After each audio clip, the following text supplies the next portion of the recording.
జై తెలంగాణ.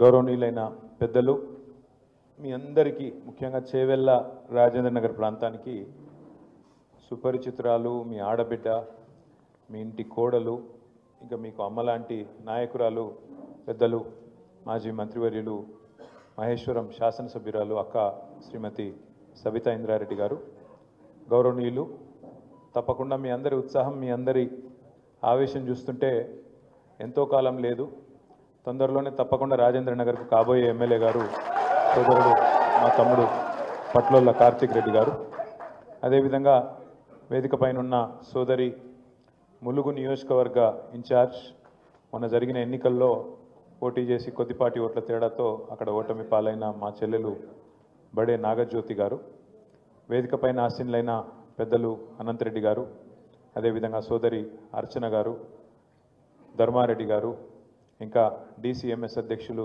కృష్ణారెడ్డి గారు, చందా గారు, ఈరోజు పార్టీలోకి విచ్చేస్తున్న గౌరవనీయులైన శ్రీరామ్ రెడ్డి గారు, నరోత్తం రెడ్డి గారు, వారి వెంబడ విచ్చేసిన మరి సోదరులందరూ, ఈరోజు ఈస్టర్ పండుగ సండే, జనరల్గా సండే అంటే హైదరాబాద్లో అన్ని బంద్ ఉంటాయి, కానీ మరి సండే కూడా ప్రత్యేకంగా ఇక్కడికి విచ్చేసిన మీ అందరికీ హృదయపూర్వకంగా నమస్కారాలు తెలియజేస్తూ, ఈస్టర్ పండుగ సందర్భంగా ఈరోజు పండుగ జరుపుకుంటున్న క్రైస్తవ సోదరులందరికీ కూడా పేరు పేరున హృదయపూర్వకంగా వారికి కూడా శుభాకాంక్షలు తెలియజేస్తూ, అక్కగారు చాలా సింపుల్గా, క్లుప్తంగా, చాలా అద్భుతంగా ఒక విషయం చెప్పినారు. వాస్తవం ఏంటి అంటే ఇవాళ నష్టపోయింది కేసీఆర్ గారు, టీఆర్ఎస్ పార్టీ కాదు, అది ఇప్పుడిప్పుడే అందరికీ అర్థమవుతా ఉంది. నిజానికి ఔటర్ రింగ్ రోడ్ లోపల మనం ఎవరం కూడా కాంగ్రెస్ పార్టీ మోసపు వలలో పడలేదు. కాంగ్రెస్ ఎన్ని కథలు చెప్పినా, బీజేపీ ఎన్ని కథలు చెప్పినా, ఔటర్ రింగ్ రోడ్డు లోపల ఉన్న ప్రజలు మాత్రం లేదు లేదు వీళ్ళు నమ్మదగ్గ మనుషులు కాదు, ఖచ్చితంగా మళ్ళీ కేసీఆర్ రావాలి, మళ్ళీ గులాబీ జెండాను ఎగిరాలని చెప్పి, అది చేవెళ్ళ కావచ్చు, రాజేంద్ర నగర్ కావచ్చు, అన్ని నియోజకవర్గాల్లో మననే గెలిపించినారు, మన పార్టీని గెలిపించినారు. ఒక్క సీటు కూడా, ఒక్కటంటే ఒక్క సీటు కూడా ఓఆర్ఆర్ లోపల కాంగ్రెస్ పార్టీకి ఇయ్యలే.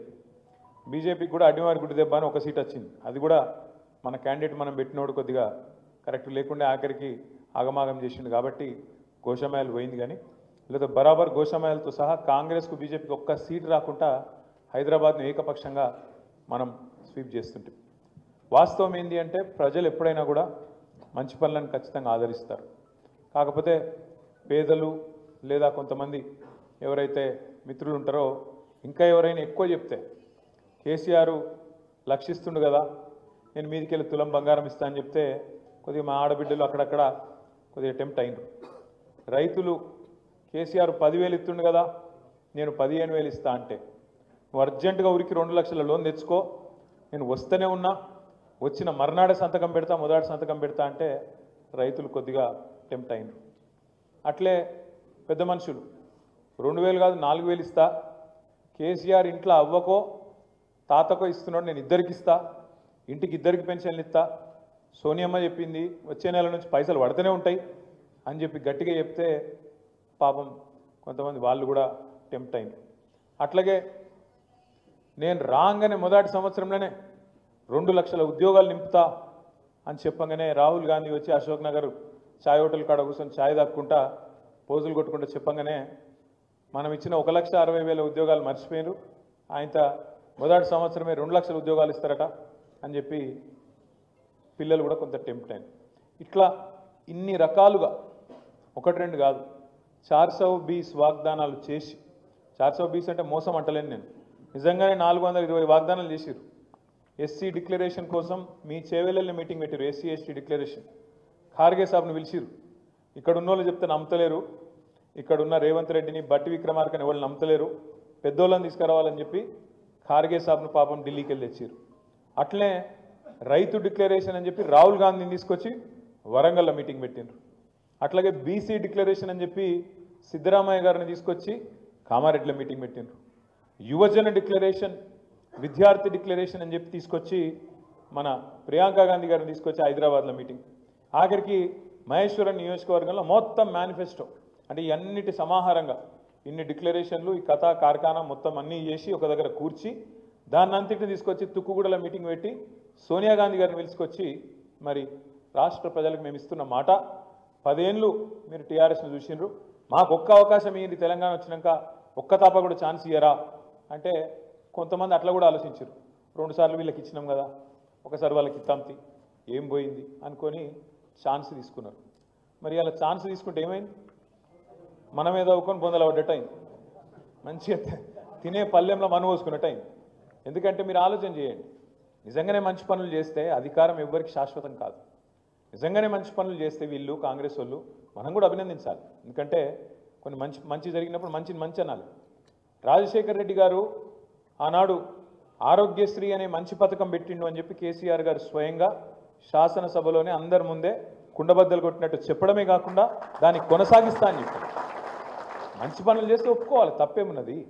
ఫీజు రీయింబర్స్మెంట్, ఎందుకంటే ఇవ్వడం శాశ్వతం కాదు, అధికారం ఎవరికి శాశ్వతం కాదు, మనిషి జీవితమే శాశ్వతం కాదు. మరి ఉన్నప్పుడు నువ్వేమన్నా మంచి పని చేస్తే దాన్ని యాద్ చేసుకోవాలి, తప్పేం లేదు. ఫీజు రీయింబర్స్మెంట్ లాంటి మంచి కార్యక్రమం పెడితే తప్పకుండా యాద్ చేసుకున్నాం. ఇవాళ చంద్రబాబు నాయుడు గారి జన్మదినం, వారికి కూడా నా హృదయపూర్వకంగా జన్మదిన శుభాకాంక్షలు. వారు కూడా చేసింది, వారు ముఖ్యమంత్రిగా ఉన్నప్పుడు కూడా కొన్ని పనులు జరిగినాయి హైదరాబాద్లో, ఇక్కడ కొన్ని ఐటీ కంపెనీలు తేవడంలో కానీ ఇంకోటి కానీ, వారికి కూడా మనం తప్పకుండా గుర్తు చేసుకోవాలి. ఎందుకు చెప్తున్నా అంటే సంస్కారవంతమైన ప్రభుత్వం అంటే అట్లా ప్రవర్తిస్తుంది. మనం 10 ఏళ్ళు ఉన్నాం ప్రభుత్వంలో, కానీ ఎన్నడూ నీ ఆనవాళ్ళు దురిచేస్తా, నేను ఇది చేస్తా, చెరిపేస్తా అనలే. ఆనవాళ్ళు దురిపేసుడు అంటే అది ఎప్పటికీ అనాగరిక రాజుల కాలం నాటి కథ. ఒక రాజు ఇంకో రాజ్యం మీద దండయాత్ర చేసి దాన్ని గెలుచుకుంటే ఆ రాజ్యం యొక్క ఆనవాళ్ళను దుడిచే ప్రయత్నం అప్పట్లో ఎద్దురు. కానీ దండయాత్రలు చేసిన రాజులు కూడా కాకతీయుల ఆనవాళ్ళు వచ్చి వీళ్ళు ఆసఫ్ జాహీలు, కుతుబ్ షాహీలు వాళ్ళు దుడిపేయలే. ఇంకా చెరువులు తవ్వుతుంది, పూడ్చేస్తావు పోయి మళ్ళీ పూడ్చాం కదా. మంచి పనులు చేస్తే దాన్ని చెడగొట్టద్దు. కానీ ఈ ప్రభుత్వం చేస్తున్న కిరాతకపు పని ఏంది అంటే రేవంత్ రెడ్డి గారి ప్రభుత్వం, వాళ్ళు మంచి పనులు చేయరు, చేసిన మంచి పనులు ఆపుతారు. ఇది వీళ్ళ తెలివి. మీరు ఆలోచించండి ఒక్కసారి. మనం ఎవ్వరం కూడా హైదరాబాద్ నగర అభివృద్ధికో తెలంగాణ అభివృద్ధికో, తెలంగాణలో పేదలకు మంచి జరుగుతుంటేనో అందరం కూడా సహకరిస్తాం, అందరం కూడా సపోర్ట్లు కొడతాం, అవసరమైతే ముంగటి వరుసలు నిలబడి మంచి పని చేస్తున్నారని చెప్తాం. కానీ ఏం జరుగుతుంది వాళ్ళ 16 నెలల్లో? వీళ్ళే కదా చెప్పింది 100 రోజుల్లో 6 గ్యారంటీలు అన్నారు. 500 రోజులైంది, 500 రోజులైంది, 100 రోజులు కాదు 500 అయింది. మరి 500 రోజుల తర్వాత ఒక్కటంటే ఒక్క హామీ అమలైందా? ఏదన్నా ఒక్కటి పూర్తిగా చేసినరా? ఒకటి, అది కూడా సగం చేసిర్రు. ఏది? Free bus. ఇక బస్సు అందం నేను చెప్పరాదు, ఇక మళ్ళీ అంటే మళ్ళీ నా మీద ఒక కేసు పెడతారు. కాదు పెట్టరు కానీ అలా మనమే చూస్తున్నాం. ఇదివరకు ఎన్నడూ చూడని విచిత్రాలు చూస్తున్నాం. మా ఆడబిడ్డలు ఒకరినొకరు సీట్ల కోసం తన్నుకునే పరిస్థితి. రాజకీయాల సీట్ల కోసం తన్నుకుంటే గమ్మత్, కానీ బస్సుల సీట్ల కోసం తన్నుకునే పరిస్థితి కూడా వచ్చింది. ఇవాళ ఆ పరిస్థితి వచ్చింది కాంగ్రెస్ ప్రభుత్వం వల్ల. అట్లాగే మీరు ఆలోచించండి, ఎన్ని కథలు చెప్పిండ్రు. 2500 ఇస్తా, ఇంట్లో అత్తుంటే అత్తకు 4000, కోడలుంటే కోడలకు 2500. నేను మొన్న మధ్యన సూర్యాపేట పోతే ఆడ మా జగదీష్ రెడ్డి గారు ఒక ఇంట్లో మా కార్యకర్త ఇంట్లో భోజనం చేద్దాం అని తీసుకుపోతే ఆడ భోజనం చేసినాక కూర్చొని మాట్లాడుతున్నాం. మా అమ్మగారు అని పరిచయం చేసింది. ఎట్లున్నారమ్మా అంటే బాగానే ఉన్న బిడ్డ అన్నది. అన్నాక మరి కొడుకు పెళ్లి చేసినావు మొన్ననే, యువకుడు తమ్ముడు, ఎట్లుందమ్మా మరి కోడలి పిల్ల ఎట్లుంది అన్న. ఏం కోడలి పిల్ల బిడ్డ, వస్తే 1 తులం బంగారం తెస్తుంది అనుకున్నా, నెలకు 2500 వస్తుంది అనుకున్నా, ఏది రాకపోయా అన్నది. ఆ కోడలి పిల్ల కూడా బాగా గడుస్తున్నది. అత్తమ్మ నువ్వు కూడా 4000 పెన్షన్ వస్తుంది అన్నావు కదా, ఏడబోయిందని ఆమె అంటుంది. నేను మనసులు అనుకుంటే అత్తగోడలకు మరి రేవంత్ రెడ్డి కొత్త అత్తగోడలు కూడా పంచాయతీ పెట్టింది. గా పరిస్థితున్నది ఇవాళ. అంటే ఇది ఒక్కింటి కథ కాదు, ఇంటింటి రామాయణం ఇవ్వాలి. ఇక మీ బాధనైతే రంగారెడ్డి జిల్లా వాళ్ళది చెప్పరాదిగా.